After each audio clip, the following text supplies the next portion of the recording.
Why is it that some people are more successful than others? Why is it that some people earn more money, they have better jobs, they get promoted more rapidly, they live longer, they have better health, they have happier relationships, and yet the great mass of men and women, by their own admission, live lives of quiet desperation?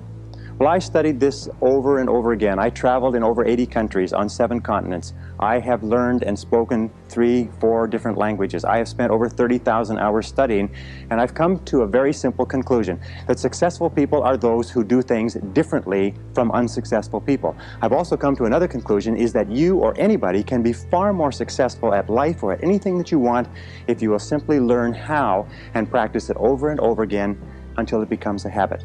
Now, no matter what field you're in, no matter what field of endeavor, no matter what work, no matter what activity, there is one thing that all successful people have in common, is that they are good time managers. And the reason they are good time managers is because they recognize that time management is life management. It is personal management.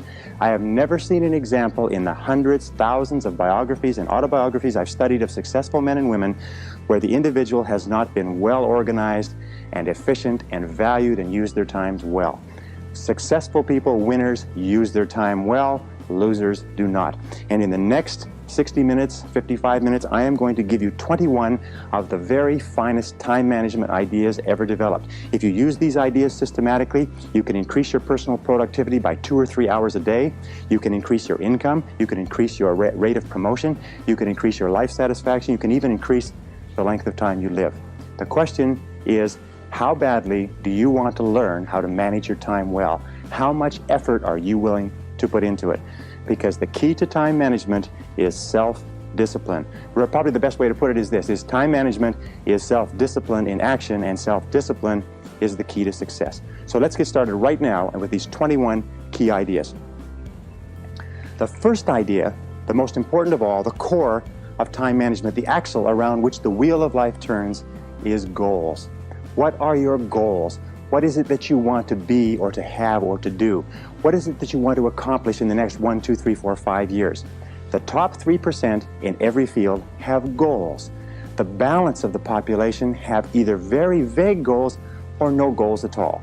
So the question you have to ask yourself is, who am I? Where am I going? What do I want to accomplish? And there are 3 major areas of goals that you have to think about. The first is your personal and your family goals. These are the reasons why you're alive. What do you want to accomplish for yourself and for your family? Write them down. Define them clearly. The second set of goals that you have to ask is your business, your career, your financial, your material goals. What is it that you want to accomplish in the external world? Where do you want to make your contribution? The third type of goals you have to ask about are your self-development goals. And in my estimation, your ability and your willingness and your tenaciousness in developing yourself is the key to accomplishing everything else. So here's 3 questions that you can ask. The first question is, what would you do? What would you set as a goal for yourself? What would you want to be or have if you just won $1 million in the lottery? What would you do if you just won $1 million? If you had all the time and money, you're completely free to decide to do anything you wanted. If you won $1 million, what would you do differently? Think about that. Hold that in your mind. The second question is, what would you do if you just learned today that you only had 6 months to live? What if you only had 6 months to live? What would you stop doing? What would you do more of? Who would you spend time with? Now, the answer to that question is very interesting because what it tells you is what you really value. What is really important to you?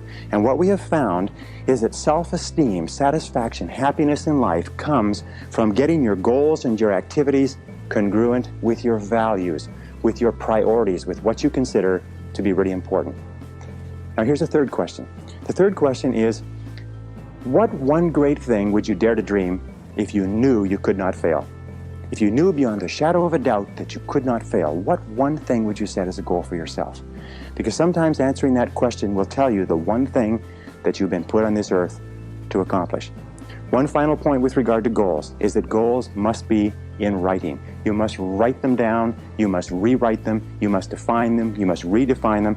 The top 1% of successful people in every area have very clear, specific, written goals. And most of them carry their goals around with them.